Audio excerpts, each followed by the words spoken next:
tous ceux qui avaient les dossiers, des magistrats qui avaient été pris la main dans le sac, qui ont des dossiers, on va remettre tout à jour, ils seront jugés aussi, comme les autres. Certaines personnes ont été forcées à la corruption. Certains opérateurs économiques ont été escroqués, forcés à la corruption par certains membres de la justice. On a ouvert pour qu'ils puissent venir dénoncer ces individus-là. Ils vont être jugés également. Nous voulons une autre forme de justice. Il y a des magistrats corrompus qui se cachent derrière des syndicats pour poser un certain nombre d'actes.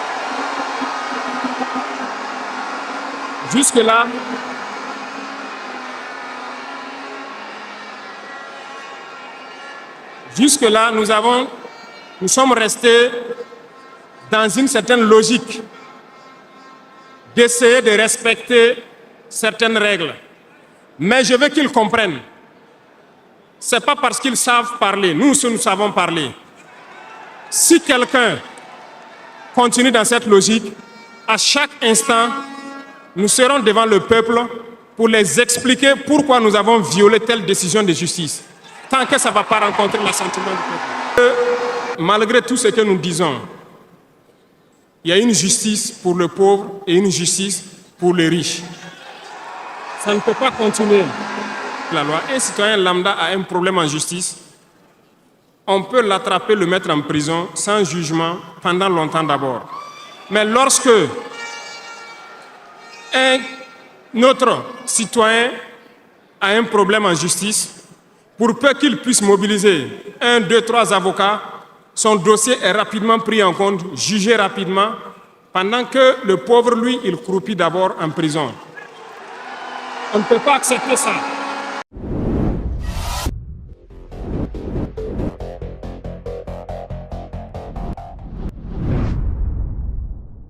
Et pour finir, j'ai laissé le domaine de la justice en dernier pour terminer donc notre vision dans ce domaine.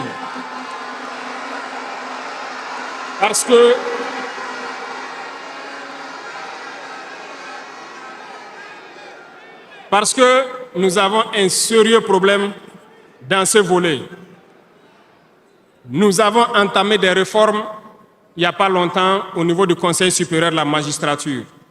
Nous avons vu des écrits, nous avons vu des comportements de certains syndicats du monde de la justice. Très bien, certains ont tenté de boycotter tout ce qu'ils peuvent, mais comme le disait Diop, avec ou sans eux, nous allons avancer.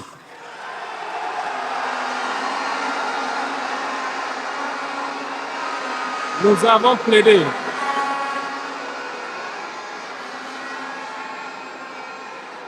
Nous avons plaidé pour une justice juste, si on peut le dire.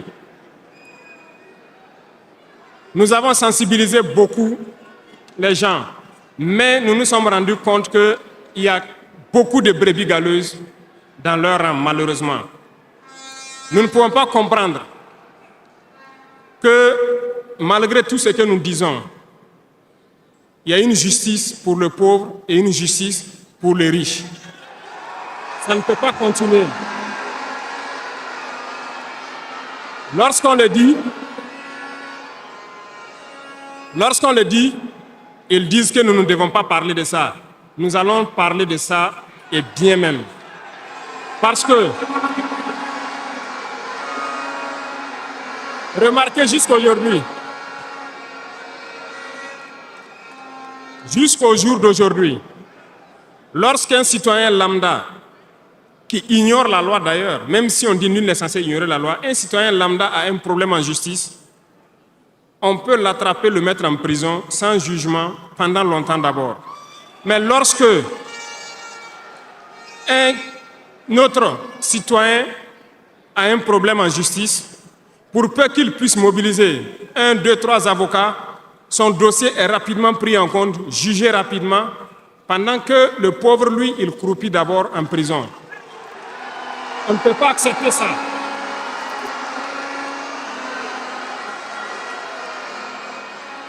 Il y a des choses, il y a des situations et il y a des choses sur lesquelles nous n'avons pas voulu nous prononcer par juste devoir de réserve parce que nous sommes à un certain niveau on ne veut pas parler en premier. Mais nous allons rompre ce tabou-là. Ça ne peut pas continuer comme ça. Il faut que les gens changent de manière d'être.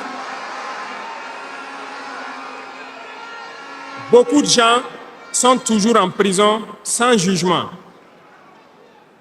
Nous allons lancer une campagne bientôt pour juger ces gens-là qui sont en prison pendant des mois sans être jugés. Parce que nous ne pouvons pas payer des gens et vouloir encore qu'on paye lorsqu'il y a un jugement. Ces pratiques vont cesser, ça fait partie du fonctionnement. Et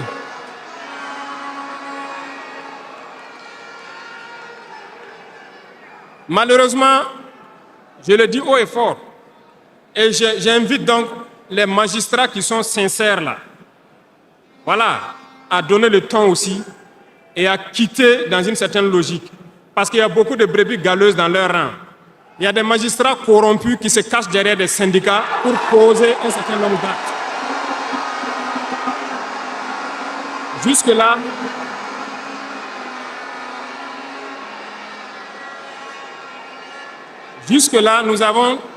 nous sommes restés dans une certaine logique d'essayer de respecter certaines règles. Mais je veux qu'ils comprennent. Ce n'est pas parce qu'ils savent parler, nous savons parler. Si quelqu'un continue dans cette logique, à chaque instant, nous serons devant le peuple pour les expliquer pourquoi nous avons violé telle décision de justice. Tant que ça ne va pas rencontrer l'assentiment du peuple. Parce que c'est le terme qui existe.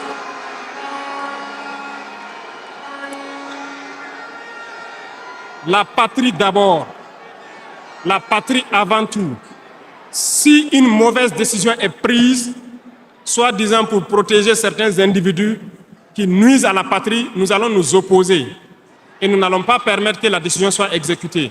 Et nous allons expliquer pourquoi nous nous opposons. Le Conseil supérieur de la magistrature a été modifié dans son architecture. Ils seront installés, si ça n'a pas déjà été fait, et ils vont commencer le travail. Tous ceux qui avaient les dossiers, des magistrats qui avaient été pris la main dans le sac, qui ont des dossiers, on va remettre tout à jour, ils seront jugés aussi, comme les autres.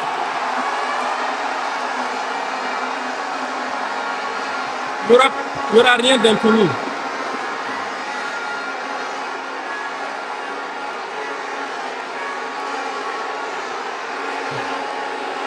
Ils sont au courant.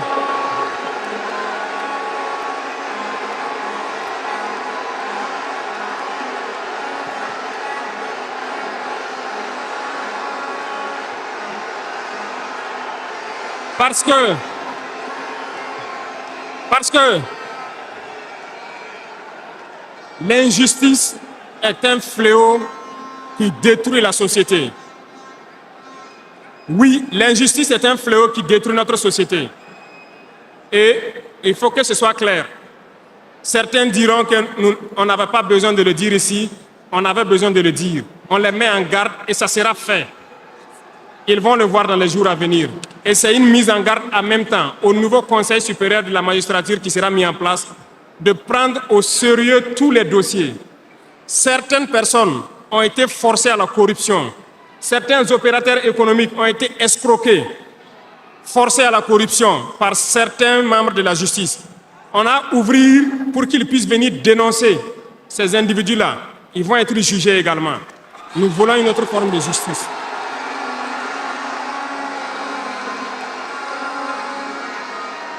Nous ne le faisons pas pour nous-mêmes. Nous ne le faisons pas pour nous-mêmes, mais nous le faisons pour la masse.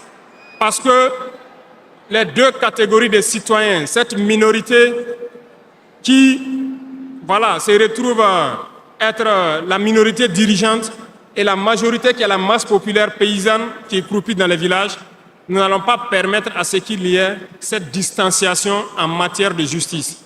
Donc, j'ai laissé la partie de la justice en dernière partie pour les dire que la bataille sera lancée.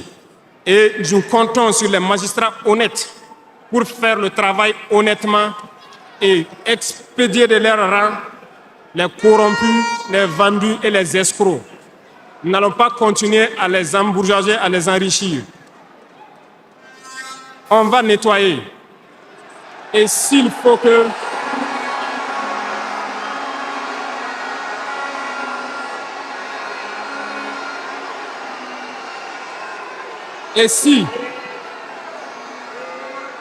si à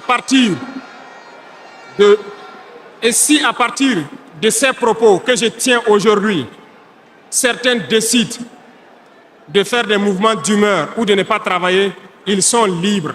Nous prendrons les mesures qui sied. Mais le pays va avancer.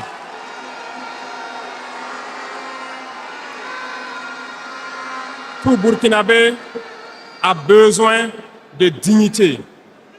Tout Burkinabé a besoin de vivre en paix. Et la justice doit se donner en tenant compte de certaines valeurs. Nous avons vu des familles qui ont été détruites à cause de petites décisions de justice qui ont détruit cela. Je prends pour exemple, pour une simple bagarre au quartier. Une simple bagarre au quartier, on prend quelqu'un pour coups et blessures, on le met en prison, on ne se rend même pas compte que ce sont ces femmes et ces enfants qui vont périr dans la misère. On détruit des familles pour ça. Nous avons interpellé à relire le code pénal.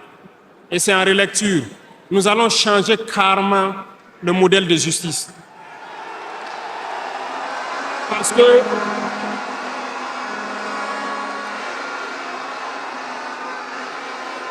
nous l'avons dit et nous le prêchons. Il y a plein de fautes. Il y a plein de fautes qui peuvent trouver un solutionnement sans être forcément la prison. Et je peux vous promettre que dans ces 5 ans, nous allons faire en sorte pour diminuer de manière drastique le nombre de prisons et augmenter le nombre de travailleurs dans nos plaines, parce que nous allons récupérer nos plaines.